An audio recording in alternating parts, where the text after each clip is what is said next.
Today we're going to talk about something that's called old lady's hair, papa's beard, candy floss, and fairy floss.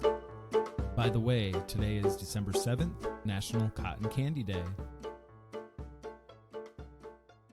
So today is National Cotton Candy Day. In the United States, we call it cotton candy. In other parts of the world, they call it many of those different things that I mentioned in the intro.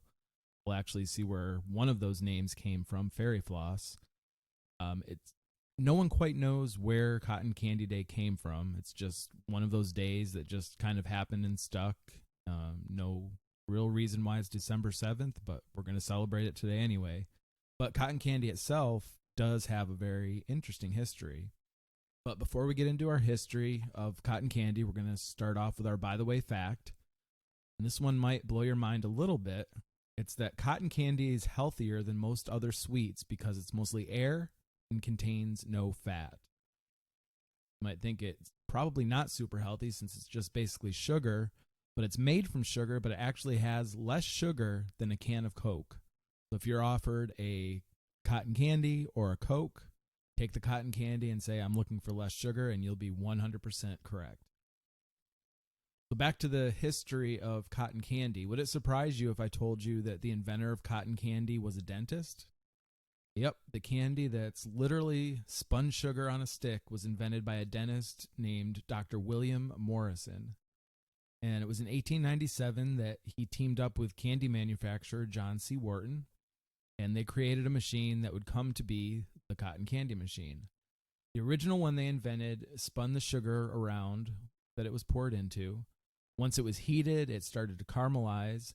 And this particular bowl that they had punched holes in it so that as the sugar caramelized and got heated up, it would seep through these holes and then into strands of sugar once it was out of the bowl. And they would call this sugary treat that we now know as cotton candy, they called it fairy floss. Just a string of sugar. People loved it. So then they advanced this into a new machine. They had the machine with the hole, or with the bowl with the holes in it. Then they advanced it to this new one without the holes, and it would just simply spin the sugar. This was nothing new and exciting that they made. People have actually been doing this for a couple of centuries, actually, before this invention came about, but they would do it by hand, and it was very time-consuming and expensive for the payout of the little bit of a sugary treat that the people would get. So it wasn't really viable to keep doing it that way. Someone had to come up with a different way, and William Morrison did just that. So these guys worked together, Morrison and Wharton, and they unveiled this machine to the world at, how fittingly, the World's Fair in St. Louis, Missouri in the United States in 1904. And it was quite popular. They were rather busy with people seeing it and probably busier than they anticipated. So they began to market the machine itself. They began to market the fairy floss or the cotton candy. And they actually started to sell boxes of it afterwards on their own for about 5 to 10 cents each. So get a box. Today we have it on a stick, but back then they would just stuff it into a box. You sell it. People enjoyed it. But it also wasn't the cotton candy that we think of today when we think about cotton candy. Back then, it was just white and flavorless. It wasn't the bright colors that we have or the traditional pink or blue cotton candy that we have today.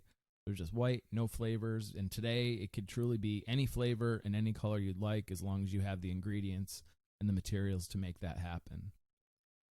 So how are we going to celebrate National Cotton Candy Day today?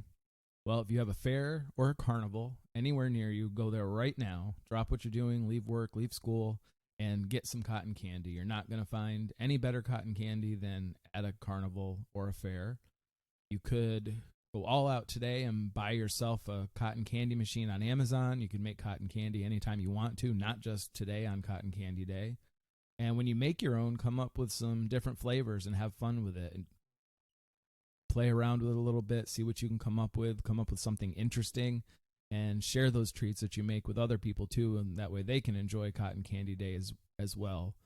And that's really the way cotton candy was meant to be. When you go back to the way these guys want it to be, they want it to be fun, and that's what you're going to do today, is just have some fun and enjoy the cotton candy.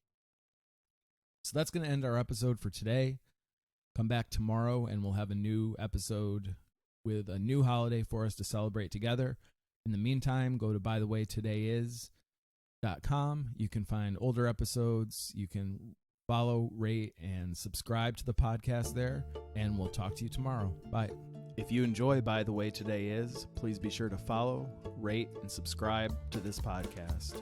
If you have a holiday that you'd like to have talked about, please email it to btwtodayis@gmail.com.